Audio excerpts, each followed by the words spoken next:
Halo teman-teman semuanya, Assalamualaikum warahmatullahi wabarakatuh. Kembali lagi dengan saya Febriana Putri. Kali ini kita akan mengenal lebih dekat salah satu kitab tafsir paling terkenal di era modern, yakninya Tafsir Al-Maraghi, karya Ahmad Mustafa Al-Maraghi. Siapakah beliau? Mari kita intip lebih dekat. Nama lengkapnya yaitu Ahmad Mustafa bin Muhammad bin Abdul Al-Mun'im Al-Qadi Al-Maraghi. Lahir pada tahun 1883 Masehi di kota Al-Maraqah, Mesir bagian selatan, sekitar 700 km dari Kairo. Ia berasal dari keluarga ulama yang taat dan berpendidikan tinggi. Bahkan keempat anaknya juga menjadi hakim dan pejabat di bidang hukum Mesir. Sejak kecil, Al-Maraghi sudah menunjukkan kecerdasan luar biasa. Sebelum usia 13 tahun, ia sudah hafal seluruh Al-Quran dan mempelajari tajwid serta dasar-dasar ilmu syariah. Setelah itu, beliau menuntut ilmu di dua lembaga besar yakninya Universitas Al-Azhar dan Darul Ulum di Kairo. Di sana, beliau belajar bidang ilmu agama berupa tafsir, hadis, fikih, ushul fikih, bahasa Arab, dan juga ilmu falak. Di antara guru-gurunya terdapat tokoh besar seperti Syekh Muhammad Abduh yang merupakan seorang pembaharu Islam, Syekh Muhammad Hasan Al-Adawi, dan Syekh Muhammad Rifai Al-Fayumi. Setelah lulus, Al-Maraghi mengajar di sekolah menengah, kemudian menjadi dosen, hingga akhirnya diangkat menjadi rektor Universitas Al-Azhar selama 2 periode, yaitu tahun 1928 dan 1935. Ia juga pernah menjadi qadhi di Sudan dan banyak menulis karya ilmiah di bidang keislaman. Selanjutnya kita masuk ke latar belakang penyusunan kitab tafsir Al-Maraghi. Dalam pengantar kitabnya, Al-Maraghi menyebut bahwa karya itu lahir karena dua faktor utama, yakni yang pertama faktor eksternal, yang kedua faktor internal.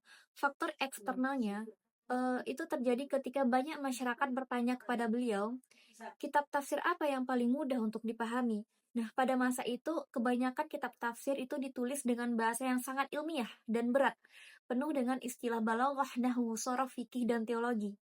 Hal ini membuat masyarakat awam kesulitan memahami pesan-pesan Al-Quran secara langsung. Selain itu, Al-Maraghi tidak setuju dengan tafsir yang terlalu ilmiah atau mencoba menafsirkan Al-Quran dengan teori sains yang belum tentu abadi. Menurutnya, sains itu bersifat sementara Al-Quran itu berlaku sepanjang zaman. Kemudian, jika dilihat dari faktor internal, itu berawal dari dalam dirinya sendiri. Al-Maraghi merasa terpanggil untuk memperluas pemahaman masyarakat terhadap Al-Quran. Ia ingin membuat tafsir yang sistematis, bahasanya sederhana, dan mudah dipahami oleh semua kalangan. Dengan semangatnya itulah ia menulis tafsir Al-Maraghi ini menjadi sebuah karya tafsir yang sangat populer bahkan hingga sekarang. Tafsir Al-Maraghi ini menggunakan corak adabi al-ijtimai, yaitu tafsir yang menekankan pesan sosial, moral, dan kemanusiaan dalam Al-Quran. Corak ini berusaha menjelaskan bahwa ajaran Al-Quran itu tidak hanya berkaitan dengan ibadah, tapi juga menyentuh persoalan sosial, pendidikan, budaya, dan kemasyarakatan. Sementara itu, metode tafsirnya adalah tahlili, yaitu menjelaskan ayat secara berurutan mengikuti susunan mushaf, dari Al-Fatihah sampai surat An-Nas. Setiap ayat dijelaskan mulai dari arti kata, sebab turunnya ayat atau asbabun nuzul, hingga pesan moral dan hukumnya.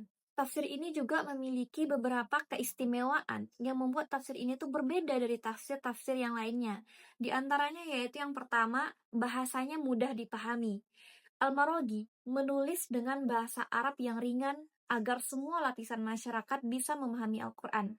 Misalnya, dalam tafsir surah Al-Ma'un, ia menekankan pesan sosial Islam tanpa istilah-istilah yang sulit.